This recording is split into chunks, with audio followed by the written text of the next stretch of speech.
constructed for. You know, it's not to serve people, it's to serve, if you like, God, if that sounds religious, but it's to go with what you were designed to do, really. Being true to yourself. Feeling out of body. Lots of people, when they get stressed, have a sense of that they're not in the body. It's a defense mechanism, really. You know, you can run very, very light-headed. You don't feel any connection to the ground. It's most important that you stay with your feet on the ground. I spent so many years of my life with my feet firmly planted in the clouds. You know, I had my head in the clouds and my feet in the clouds, and so there was no energetic connection. And I've learned that I do a lot of running now, I do a lot of stretching, I do a lot of meditation, I do a lot of all the stuff that keeps me in my body, really. Because I think other than that, everything's just hypothesis and theory. I know loads and loads of people who are so clued into all this stuff, right, but they can't boil an egg, you know what I mean? So it's about being practical as well. Okay. Periods of deep sleeping. You know, well, sometimes I'm a light sleeper, and sometimes I sort of wake up, you know, and I've got half a pillow in my mouth, and it's all full of slobber and everything, you know. But that's good, you know. Deep relaxation is the body's way of nurturing, recovery, recuperation. It's trying to accept all this. If you've been a person who's been a light sleeper all your life, and you're suddenly in these really deep periods of deep sleep, accept it.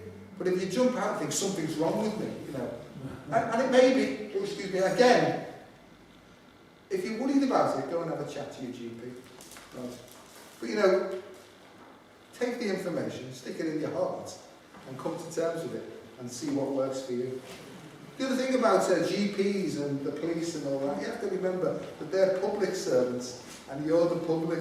Right? We're the administrator. Pardon? We're the administrators. Absolutely. They are the public public servants every time. You're the chooser in your Public life. trustees. Public servants is what they are, and that's that. We have the power, and they do not. It just popped out of my mouth, and there it was. So sometimes you have to say to people, you have to say to authoritative people, hang on a second, you're here to serve me. Absolutely, Right? Absolutely. Let's have a little chat about this. Until he takes his badge off, right? He's got you've got authority over him. You tell him to take his badge off, then you're Okay. Then he's your equal You've got the power. in the eyes of the law. Okay, stop. I'll forget it. The next one's called heightened sensitivity. I'm starting to get it now. I've got anxiety and panic disorder. Okay, so it's heightened sensitivity to your surroundings, you know, and sometimes bright lights are too bright. Everything's too, you know. Sometimes when I go down Birkenhead, right, especially now, I find it really difficult. Dave and I were there last week, and I found it really, really difficult. It was like we were going against the crowd, and everyone was rushing, and it was just too much, really. And I've realised that when I'm like that now, I don't have to grit my teeth and stay there.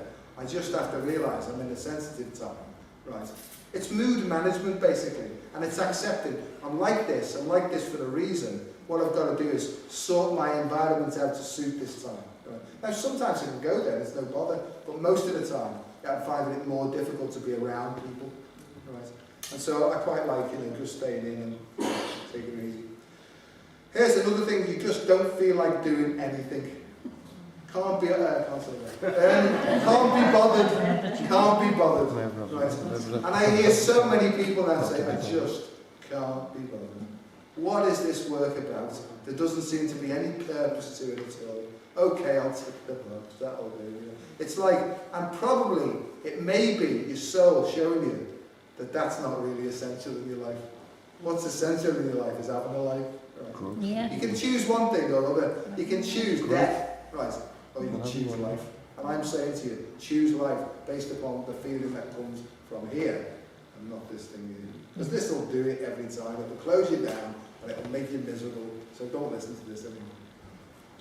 An intolerance for lower vibrational things reflected in conversations, attitudes, societal structures and healing modalities. Some things now, when you hear about them, like the violence and all that, it literally make you feel sick straight away. Right? You know. Now, as people say, don't judge, we mustn't judge. You can't not judge. How the hell can you evaluate anything without judging? Right? It's what you do with the judgment that's important, isn't it, really? I do feel like Father Delaney now. Father Joseph Peter Aloysius Delaney.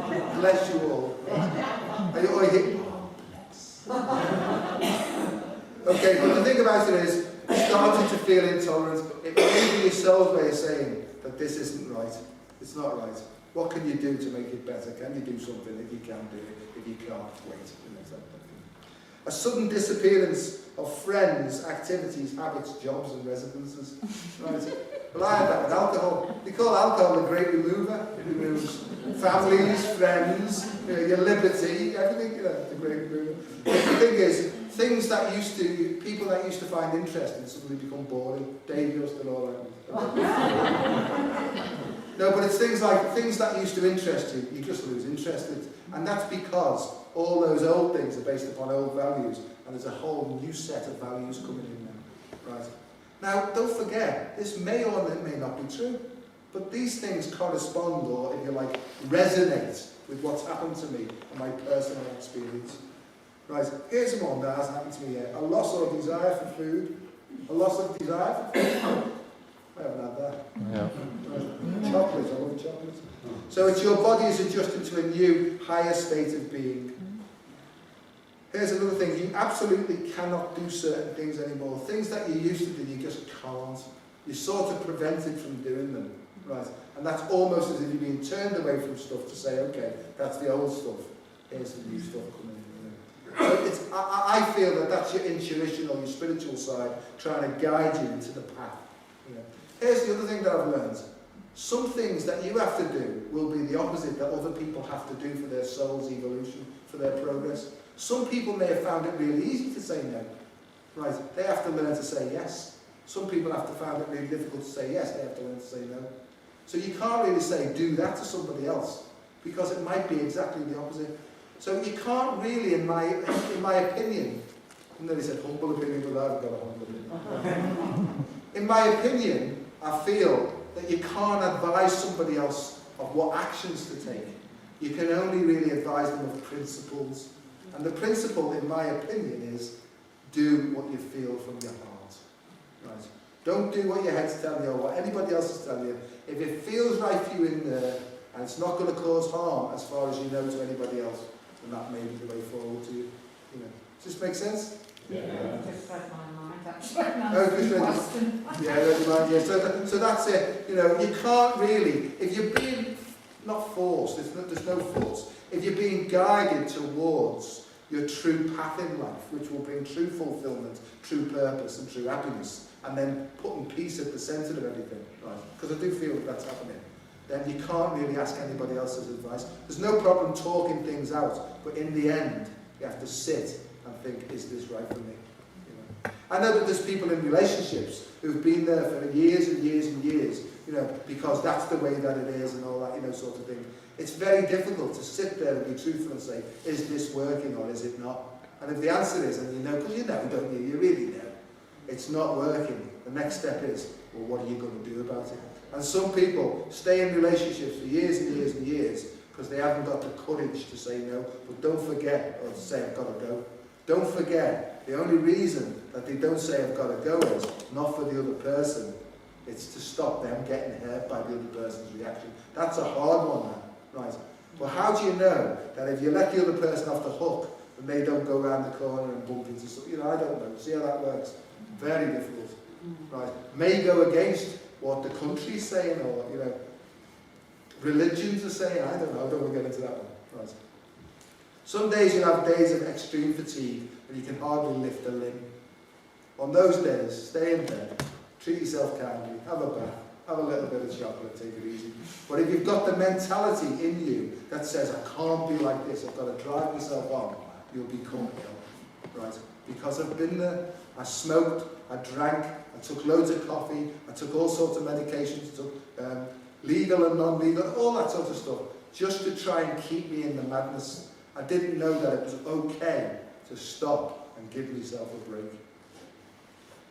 I need to eat often, along with what feels like attacks of low blood sugar. So again, I thought it was a type 2 diabetic, and not, it just felt like that. And that's because there's energy dips and energy highs. It's called energy homeostasis. A feeling that you just want it to go, you want to go home, you want it all to be over, right? Because it's all too difficult, right? I used to wake up every morning and I'd say to my higher self, let this be the end of it. I've had enough. And being honest, you know, take me away now. It's just too much for me. But thank goodness that didn't happen. All right, nearly there. Feeling that you're going insane, right, or you're developing some sort of mental illness. I was that ill, you know, I used to bang my head on the wall and stuff to try and you know, let all this stuff out, you know. I used to get totally mad. In the end of my drinking, as you know, I mean, some people know, I took a really big overdose, and I shouldn't be alive now, but it just didn't work, and thank God it didn't work. But that's the desperation and the state that I got into, right? And I didn't realise that I'd put myself in that position because I didn't understand. I don't knock myself anymore, right? But I realised, because I wasn't living to who I am, and I was living everybody else's thoughts on who I should be, that was the problem, you see.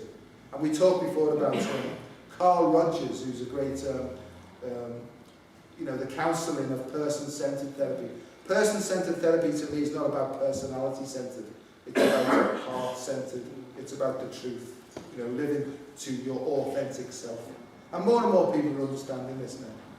Filled with anxiety and panic, you might get this. Filled with depression, vivid, wild, and sometimes violent dreams. Well, if you've been a person who's repressed, standing up for yourself, right? If you've become a sort of a peaceful type person, but simmering under the surface, you might have a lot of violent dreams, and that's that healing process. It's the healing process. That's processing all that activity in your sleep in order that it's not expressed in your life, you know. So being angry is okay. It's just where you fire it. Anger to me is blocked love, right? It's just blocked love. And anger's always looking for a victim to fire it onto. But you know, if you fall out with somebody, you know, if you're a sensitive person, you'll suck it all back in again. So it's like a thing, you know, you do it, and temporarily you think, you know, you've just won the war.